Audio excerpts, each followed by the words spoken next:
You're listening to the 90 Days Later podcast with Anna Charles, episode 130.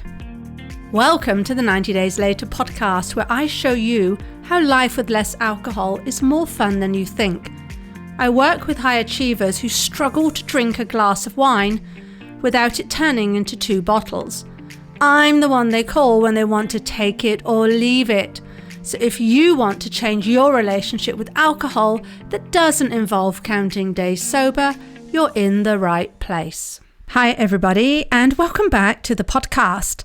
I will just start by saying that if you hear any whirring sounds in the background while I am speaking to you this week, it is because a helicopter has decided to do maneuvers pretty much outside my office just at the moment when it was time for me in my schedule to come online and do my podcast. So I'll just explain that.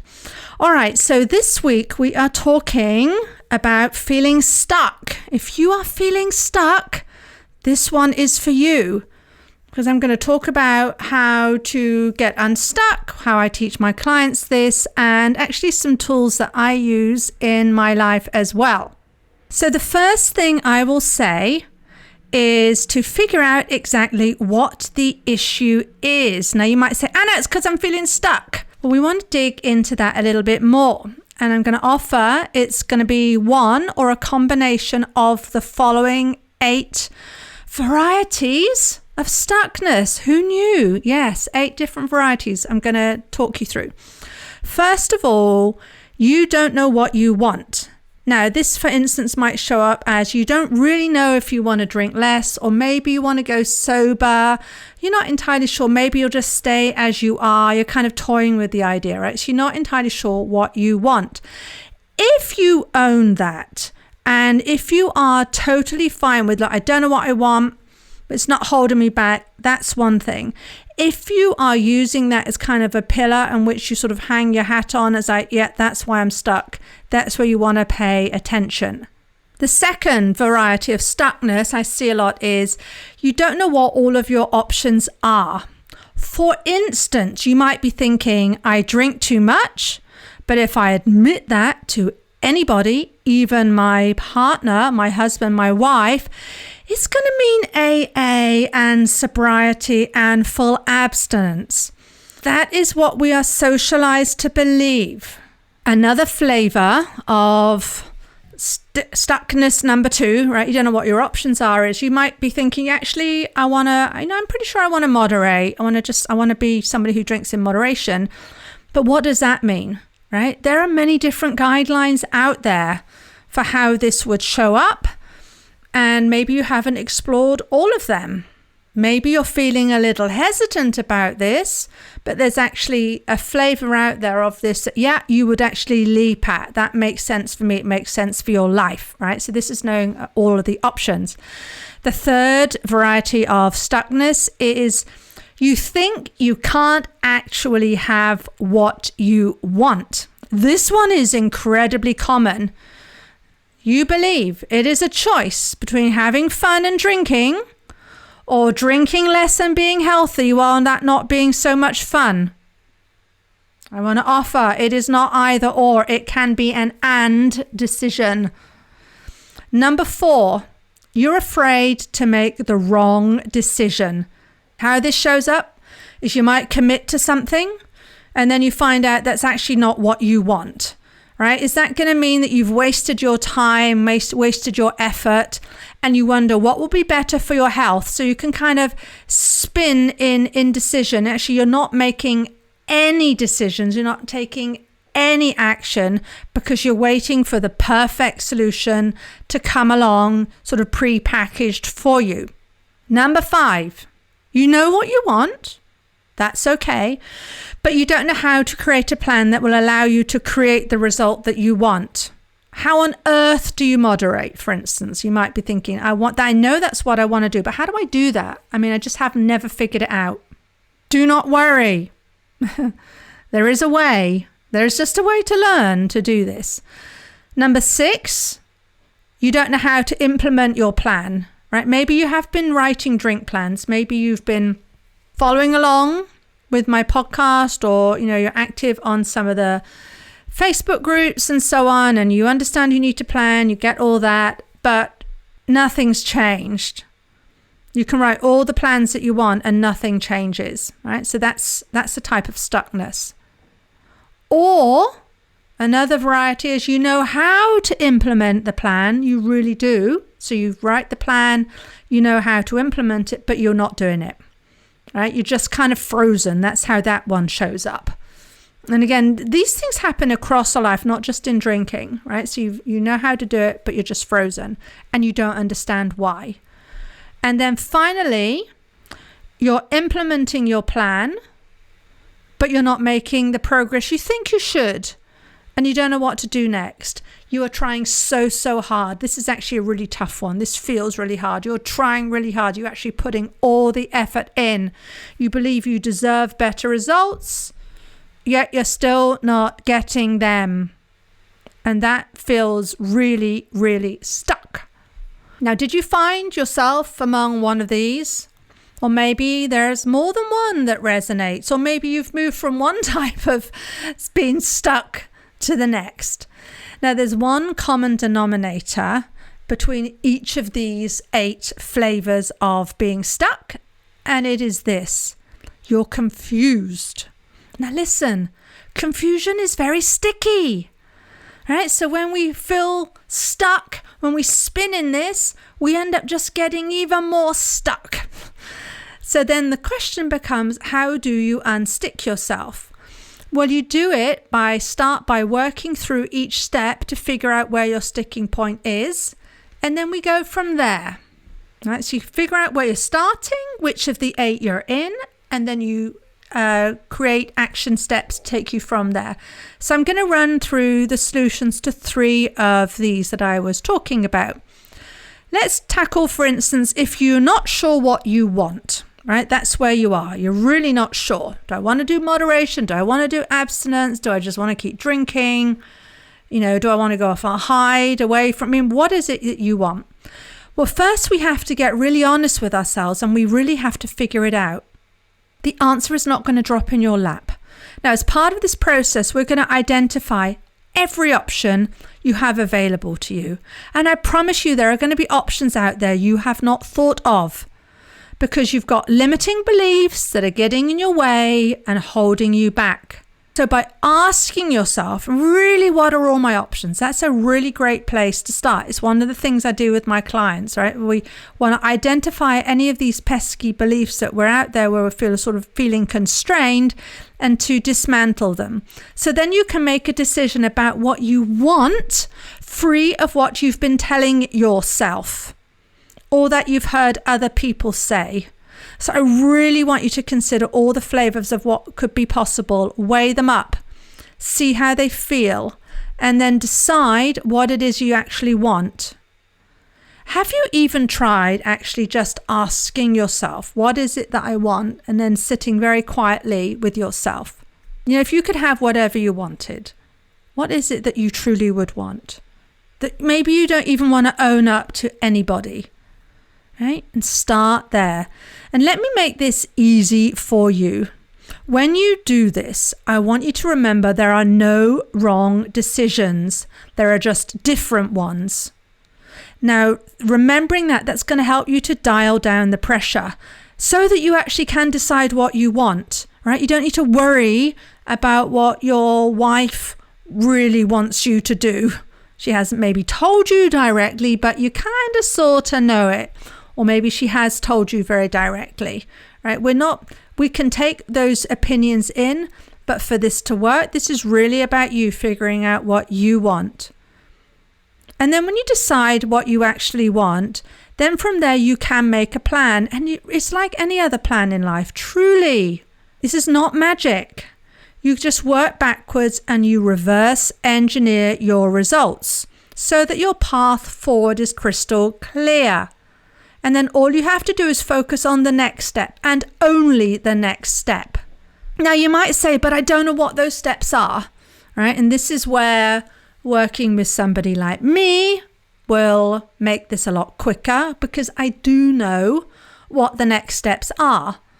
But if for any reason you want to go it alone, totally fine. You're going to just have to spend some time guessing, which is fine, right? Because again, you're still then taking action. You're going to a bit more trial and error to figure out what learns, but you create that path based on the options available, and then you only focus on the next step, because the big picture can be way too scary. So again, as I often do, let's take this completely outside of drinking. Let's talk about climbing Mount Everest. It's a big thing right now because it's May, it's the climbing season. I am the world's biggest armchair mountaineer. I watch all the films, all the programs, read all the blogs.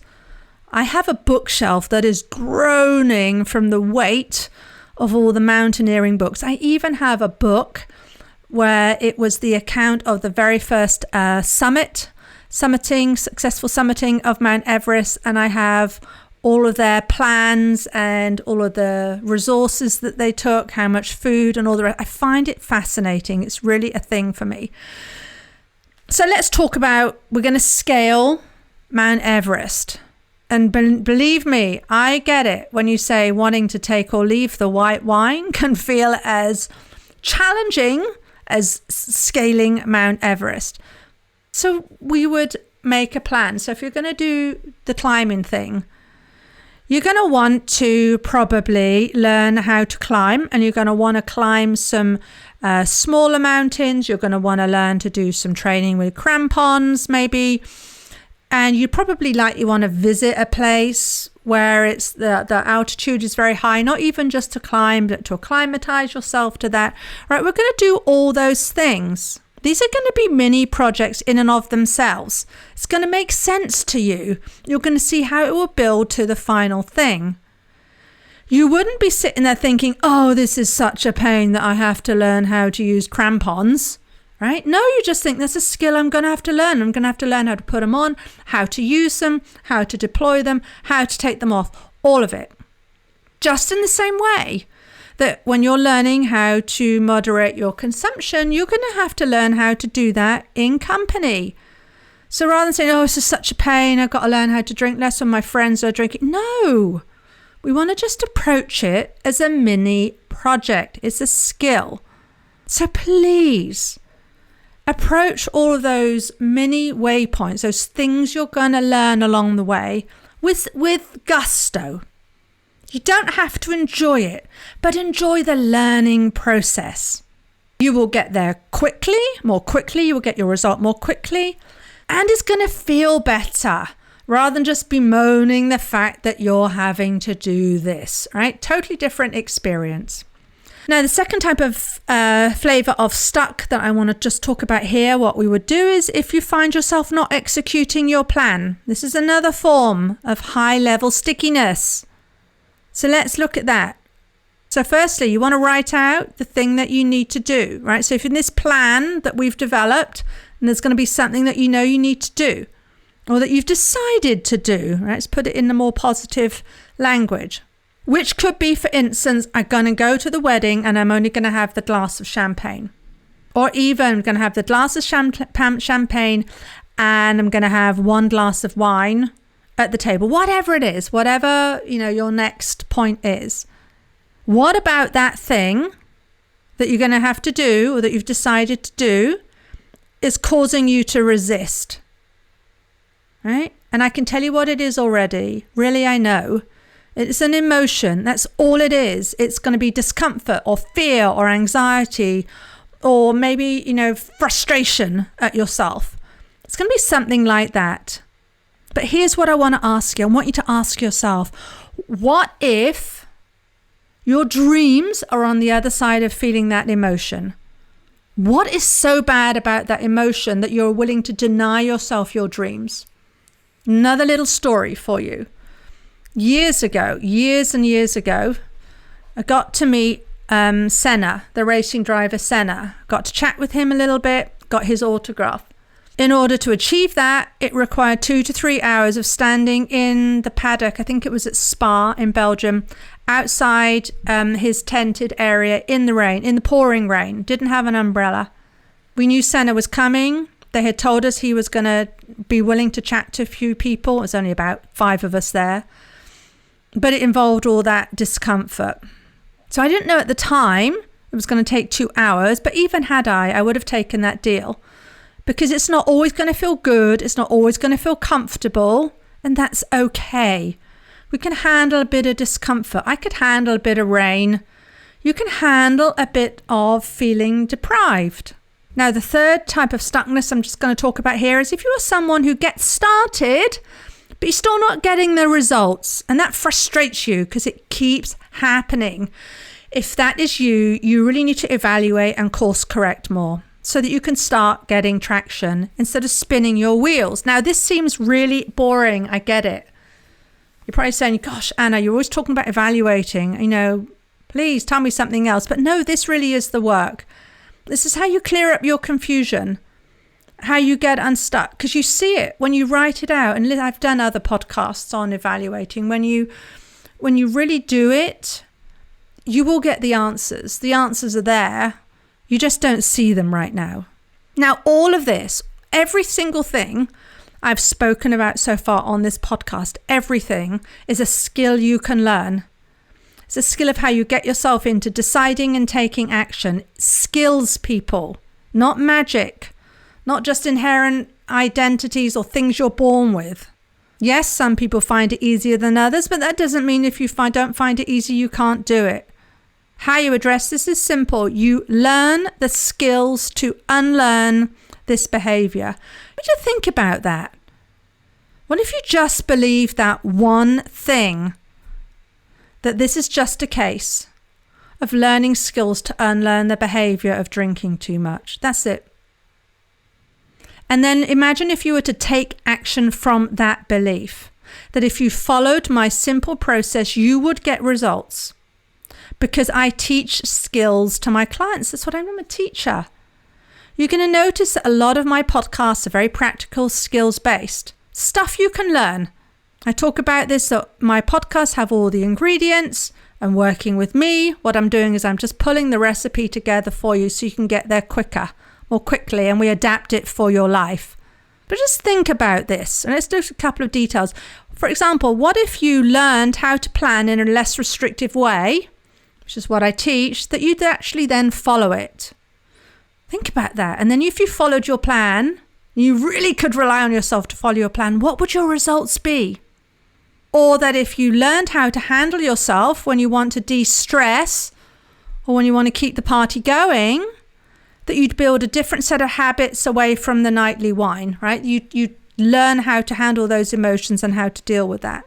So you wouldn't be grabbing the wine. What if that was a skill and you just learned that and it became accomplished at that? What then?